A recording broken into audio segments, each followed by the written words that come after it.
Hi there, private Facebook group. Thank you so much for joining in. Let's see here. I can bring more. Uh-oh.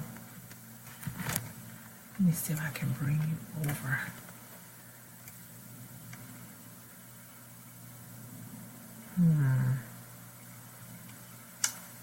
Don't like it over there. I think I'm just gonna have to have it here and really just kind of push through. Okay, and see there. Alrighty, so I'll go from there.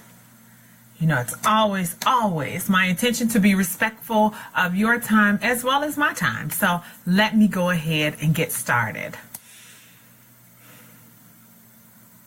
Hi, my name is Sherilyn Dorsey, and I am creator and founder of You're More Than Their Mother, and I teach entrepreneurial moms to reclaim, realign, and rebalance their lives and to go after their dreams. So we are into week 2 of this mom moments. I have decided to go into this guided study of my book so that we can break down all the elements it is really that are involved or included in this book that are relevant to your life, because that is really what this book is all about, things that we go through as moms, as women, but providing pragmatic solutions and fundamental philosophies that we can adopt and have for ourselves in order to improve our way of living, our quality of life, to give us some tools on time management and self-care, self-esteem and self-love, as well as those things like balance and releasing the guilt. So all of that is included in this book, and I thought, what better way or what better gift to supplement what it is that I have written than to really talk about it one-on-one with you.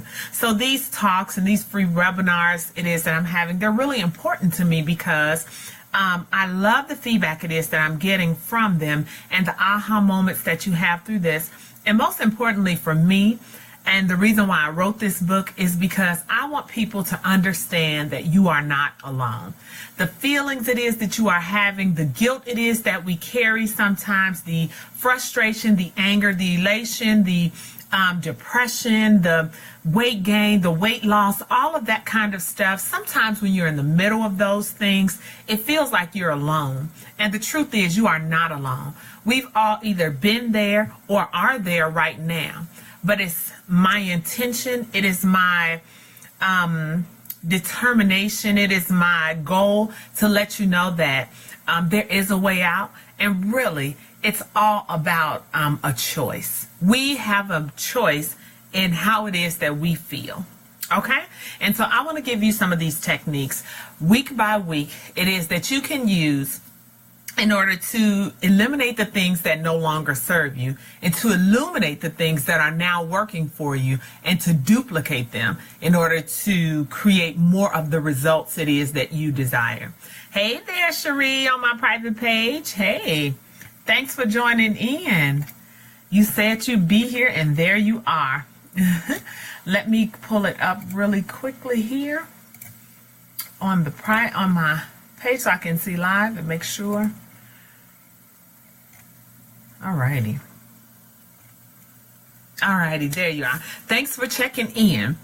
So, okay, this week we are on page 21. This is week 2 or chapter 2. Hey, thank you for those thankfuls. I love that new thankful button, don't you all? I love it. So thank you for that. So this week we are on page 21. This is chapter 2 of the book, and this one is entitled, What's Really Bothering You? Now, what's really bothering you? The reason that this is so important, and I thought I would name it this, is because the thing that we think is bothering us, which oftentimes shows up in an argument or some type of unsettlement with either ourselves or someone else it is that we know and love, and we think that it's the thing that we're fussing about or that we're angry about that's top of mind. But usually, more times than not, there's something below that surface level that's really bothering us, that really prompted that the argument or the unsettlement is really a result of. And what I want us to do is to pause and take the time to figure out what that thing is that's really bothering us. Not the thing it is that we're fussing about or think we're unsettled about, but let's go beneath the surface and find out what it is that is a result of that feeling or that negative or counterproductive action. So that's where this came about. And here are some really simple solutions on how it is that we can kind of get to the bottom of that. Or if you've been following me for a while, you know I love to say we need to go from root to tip to figure things out. And that's really synonymous with this. So I'm going to read a little excerpt from this and tell me if you find yourself in this anywhere. Okay, it says, like everybody else in the world, we have our ups and downs. Some days we are feeling good, other days not so much. No explanation, we just can't seem to get out of our funk. Now, before this goes any further, I want to be clear that I certainly understand that there are medical explanations for some of our mental conditions, chemical imbalances, and neurological processes. However, I am talking about those days or maybe even weeks where you just feel blah. Before you think the worst or label it depression, I suggest that you use time to run what I call a self-audit. Self-audits are a personal evaluation of your physical, spiritual, and emotional well-being. It's a way to check in with yourself on how you are feeling and determine if the choices you are making are in support of your overall goal. Now, the reason I wanted to read this to you is, number one, I want you to see yourself in this. Have you had moments, and please do answer this if you're here with me live or if you're watching this on the replay. Have you had moments, days, weeks, even months, sometimes years, right? And I'm self-selecting here, where you have just felt blah. It wasn't necessarily a clinical depression, right? Or maybe you may have labeled yourself as depressed, not clinically where you needed medication, but you were saying, man, I'm depressed because I know that I'm separate from my usual joyous self, my usual go up and get 'em, go after what I want, ambitious self. And you've either been gaining weight or maybe just eating it emotionally or inappropriately, withdrawing yourself from social interaction, just things like that. If you've gone through that at one point or another, and usually as a mom especially, we all go through a period of that.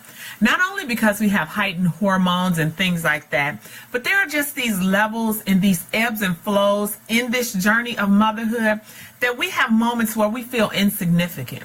We feel like we've given up a part of us in order to become something else to someone else, right?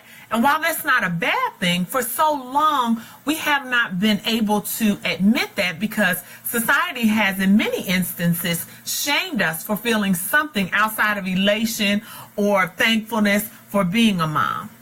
And what I submit to you is that just because you feel this way, it doesn't mean that you are not thankful for being a mom. It doesn't mean that you are not grateful for the many, many blessings or good things it is that you have in your life. Is that true for you? Have you ever gone through that? Give me a thumbs up or hearts. Even if you can't type right now, let me know if you understand where it is that I'm coming from. If you've been through that and you understand that you are still a good mom, you do still love your children, but you can have these emotional moments in your life where you are just not feeling your best. Now, yes, I'm so glad that you get it. Thank you, Cherie, for that. Well, with all of that being said, one thing it is that I noticed that people are doing are they are medicating their emotions away, right? So many people now, I need to kind of stop or pause for a moment here and make sure that I'm clear in what it is that I'm saying. I am not telling you to not follow your doctor's orders. I am not telling you to not do whatever it is that you think is best. I'm telling you what has served me very well, and I am homeopathic, meaning I'm looking for whatever natural way it is that I can find, that I can actually find solution for whatever it is that bothers me. Anything I can do naturally, I want to do that first. I want to do that, and I want to make sure that I do it and create a pattern and a habit around it. And I know the thing that will get me well will keep me well. So I want to make sure that I have discipline and to go after it until it is that I meet the goal. So with that being said, excuse me, so often people are immediately medicating things that they don't like feeling anymore. Most immediately, right? Oh, I'm just not feeling the best. I think I'm depressed. So they go in and they take a pill, get prescribed a pill or take a pill, self-medicate, whatever it is that looks like. And what it is that I would like for people to do and what it is that I suggest for people to do first is to first, let's find out what it is that you're feeling, because in life, you're going to have these emotions. But what I know about it is you're going to be okay. So you get to cry, you get to have a fit, you get to feel really, really sad. You get to go in a corner for a little while. You get to not talk to people, and you are not a bad person. Hey there, Jennifer. Thanks for joining in. You get to do those things, and you don't have to go and medicate yourself so that you don't have to feel those things. You get to go through those things because reality is when you don't deal with it, it's just going to keep resurfacing, and your body is just going to send you more triggers to let you know that something is going on with you and you need your own attention. Hey, yes, and you need your own attention. So it is my submission that we first try and do and first go through what it is that we're feeling, be okay with it, and look for what's really bothering us, right? So during this time, you want to start asking yourself some questions. What is it that's bothering me? I am okay with whatever it is that comes up, and say these things to yourself. I'm okay with whatever it is that comes up because I love myself just the way that I am, and I know that whatever it is brought me to the moment that I'm in now. And make peace with that and be okay with that and allow whatever comes up with that to come. Take some deep breaths, look at yourself in the mirror, and reaffirm that who you are and what you have right now in this moment is okay. All righty?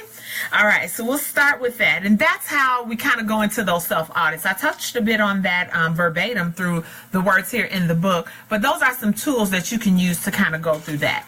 Let's flip over to page 22. Now, when I talk about finding out what's really bothering you, of course we have to find out what it is in order that it not surface again. But it also helps us to get clear on that issue, to reclaim our power over whatever it is that's really bothering us, and to make a plan to come out of it, right? So we have to get clear on what it is, to know what it is. Once we get clear on what it is, we want to reclaim our power over it. That's some of those tools it is that I just gave you right there to say, whatever it is, I'm okay with it. That's claiming your power back. Not feeling like a victim of your past circumstance. Not feeling like you did something wrong that made you get to this point, because nothing has went wrong in your life. Everything it is that you've went through and done has created you in this moment, and it's made you wiser. And if you didn't have that experience, you wouldn't know what you know now. So everything is fine. You get to reclaim your power over it, and now you get to make a plan to come out of it. Does that make sense for you? Give me a yes or thumbs up if you're on here with me live, and let me know that you're with me and that you get that. Okay? So as this delay is coming, I'm going to keep going because I want to make sure that I keep along this. I'm going to try and keep this here to 15 to 20 minutes, no more. But as we do that, as you think about that, I want you to think about how we are as moms. Yes, okay, thank you, Jennifer. How we are as moms and how we're just kind of always multitasking, right? We always have 2 or 3 things going on at a time. So it's really kind of very easy for our own emotions and our own well-being, spiritual and physical well-being, to slip through the cracks, because we have so many things going on, and we actually end up ignoring the things it is that our body is trying to tell us, almost until we're in breakdown, right? So when we get a slight headache, we hurry up and pop a headache pill, and say, oh my goodness, let me get rid of this headache, and I have to keep on going, right? Uh-oh, that's the door. Y'all have to wait. This is real life.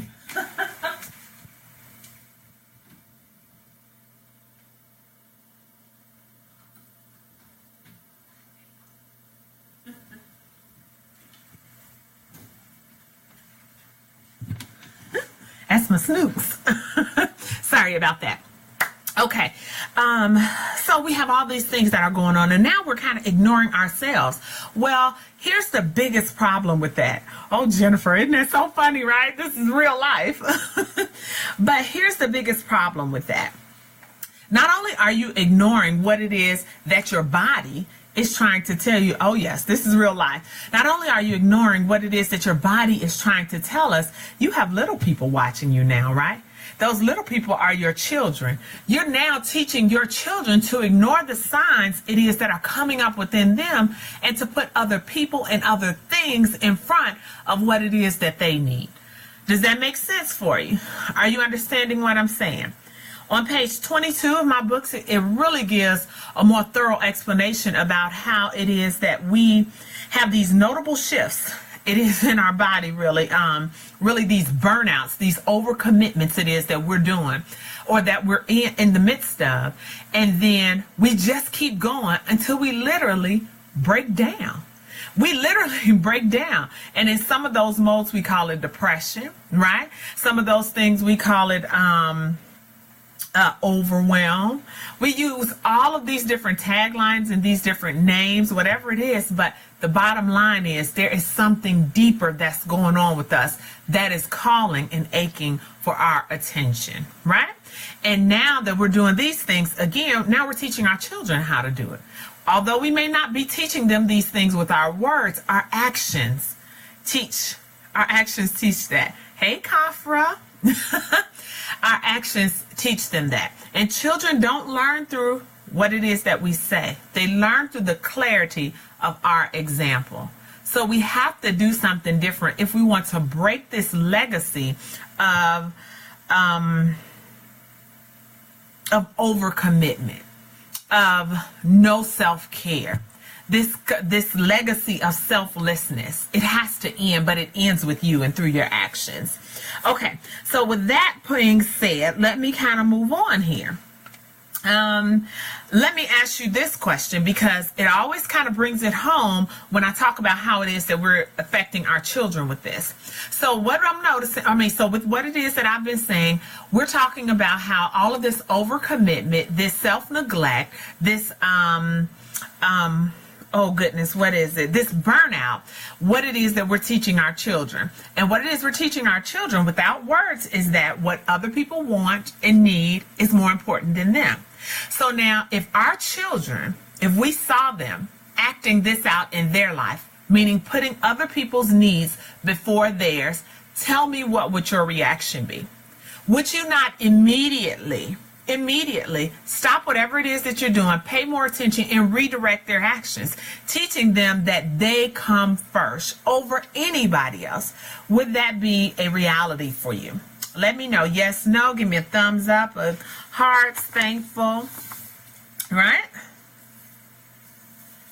Okay. All righty. So now as you catch up with that, let's talk about some remedies here. Let's talk about some remedies as we kind of wrap up what our children, what it is that our children are seeing and learning from us. So if it is that we saw them doing this and we jumped right into mode to help them fix that and turn that around to putting them first, or what I like to call that radical self-care. If we do it for our children, why are we not doing it for ourselves? That is what our body is trying to tell us. That's what that depression is about. That's what that overwhelm is about. That's what that people pleasing is about. That's what that overcommitment is about. It's something more than what it is that we're calling it. There's a deeper issue of going on.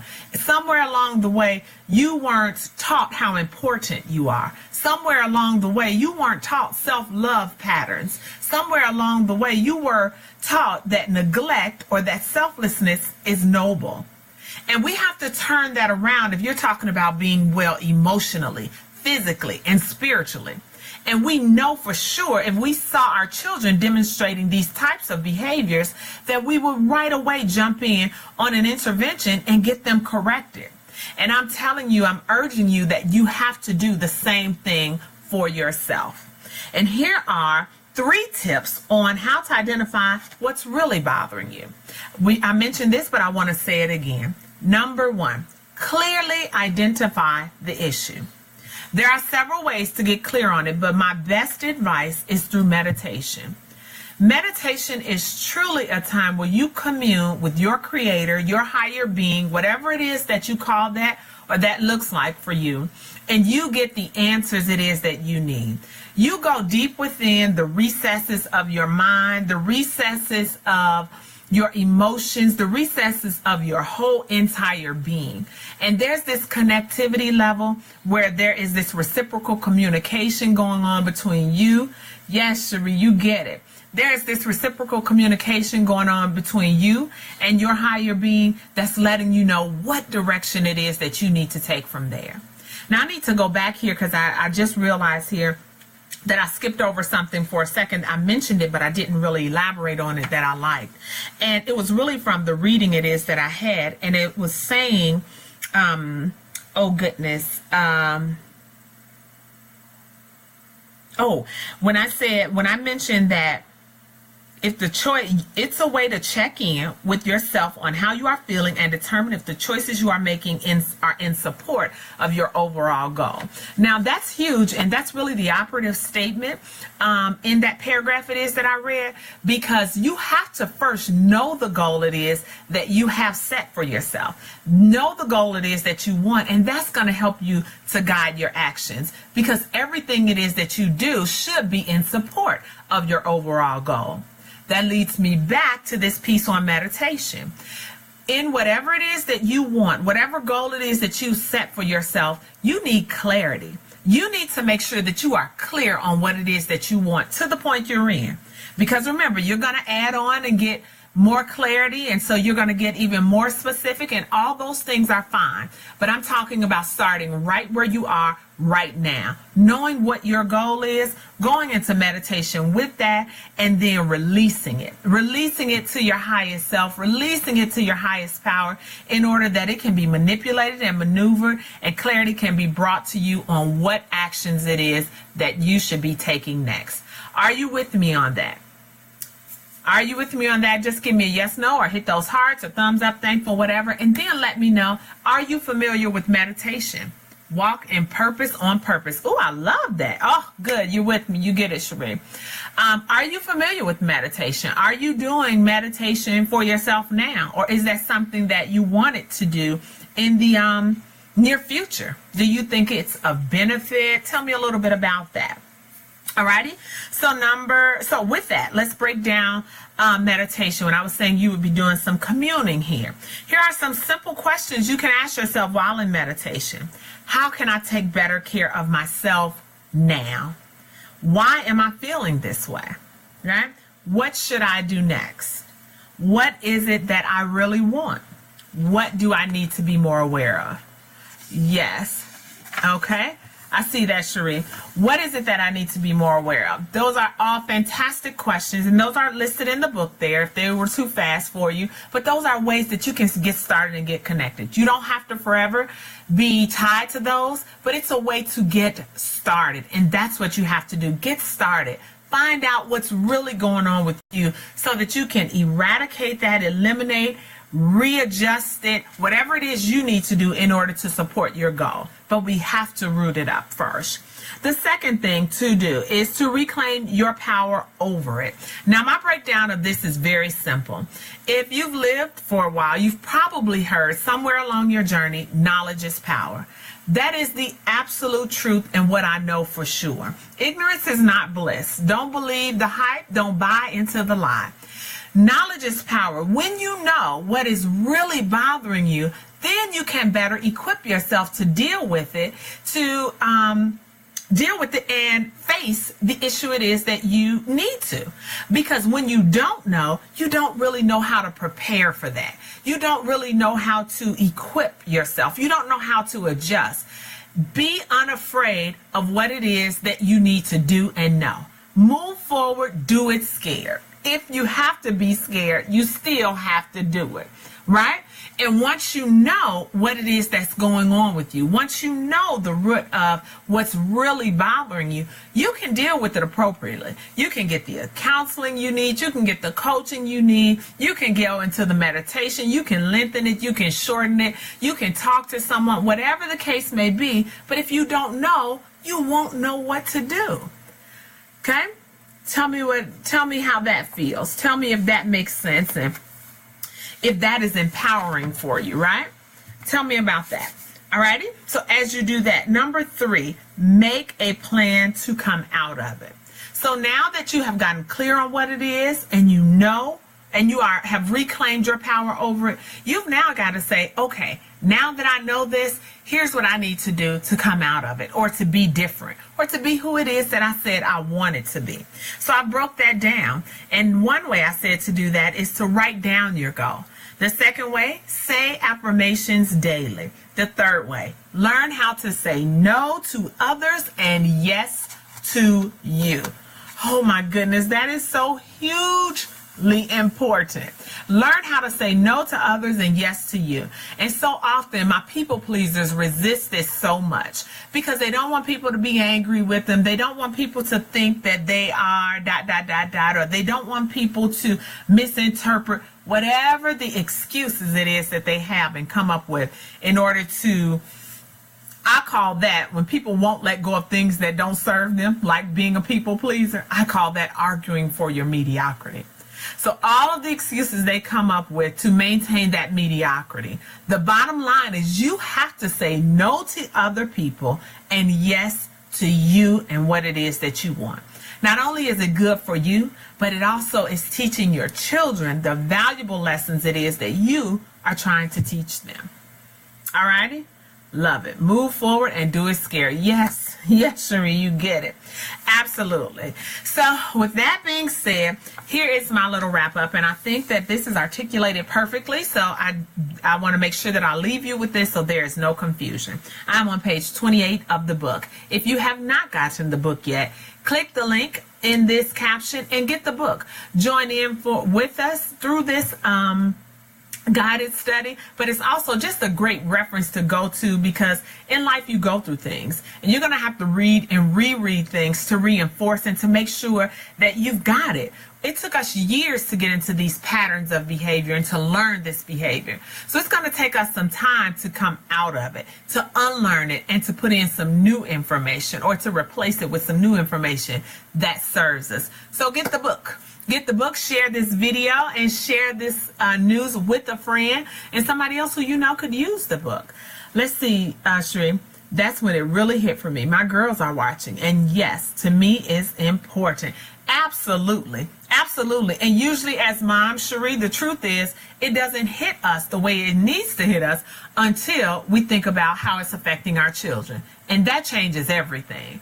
It's like, okay, wait a minute. It's one thing for this to affect me that way, although I don't believe we should be so nonchalant with our own being. But the most jarring, the most jolting, the quickest shift that you want to make in a mom who loves their children like we do is you let them know that it's negatively affecting them. We're most immediately ready to change then. So that's why I kind of get very raw and direct with it. Yep. So let me wrap it up here. So while I am not making any proclamations for or against the Western medical philosophy, I stand by what has worked for me and many other women I have encountered and mentored over the years. I believe that if you try the above mentioned methodology, you can successfully come out of your rut and reduce the number of recurrences going forward. Remember, every emotion is your body urging you to pay attention, calling you forth to a greater expression of who you came to be. Alrighty? So I hope that serves you. I hope you get it. I'm hoping your aha moments are just binging off like a buzzer at like one of those buzzers at the casino. One of those lights when you win all that money and it's just going ding, ding, ding, ding, ding. And you are having aha moments and you get where it is that I'm coming from and you apply it to your life. Get the help it is that you need. If you need a coach or whatever, of course I'd love to work with you. Email me, shoot that over. You can go over to the website, you'remorethantheirmother.com. Let's talk about where it is that you are and what it is that you want to do from here. I'll look forward to you joining me next week, same time, same place. And in the interim, make sure that you follow up, because we do on Friday. We do Fridays feelings is what it is that we call it. And that's when I kind of go a little bit deeper into your feedback it is that you give me. You can shoot me your questions. Some people call it laser coaching. You can shoot me your questions and we'll go into it from there. Alrighty?